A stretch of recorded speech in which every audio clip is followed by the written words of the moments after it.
basic troubleshooting dito sa PLC na Big Off ang brand nito mga master. So dito mga master, may tinotroubleshoot akong isang signal galing sa red switch sensor. So, gusto ko lang i-share to sa inyo kung paano mag-troubleshoot, basic troubleshooting ng PLC digital input module.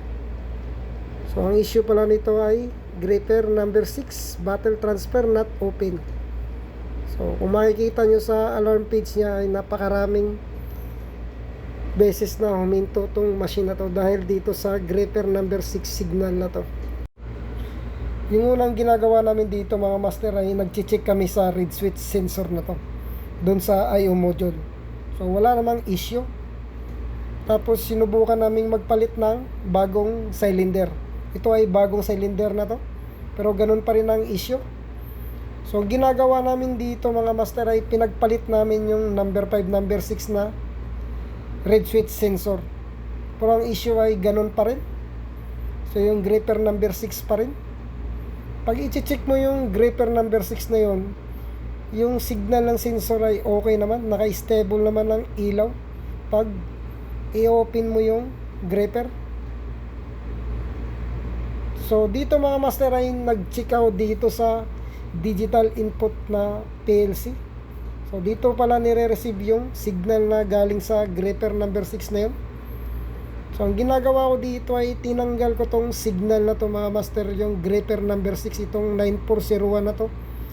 Dahil nga ito ay nagbi-blinking pag nagbibigay ng signal yung gripper. So sinubukan ko siyang pagpapalitin dito sa katabi na gripper number 5 na to. Yung signal nito ay 9301. Pero ang issue pa rin mga master ay itong 9401 na to talaga. Nagbi-blinking yung kabilang side naman. Ang ginawa ko dito master, kung makita nyo, nagja-jumper ako ng wire doon dahil nga sinabay ko sa signal ng gripper number 5. So walang issue sa digital input module mga master. So dito, nag-check ako dito sa male and female connector na to.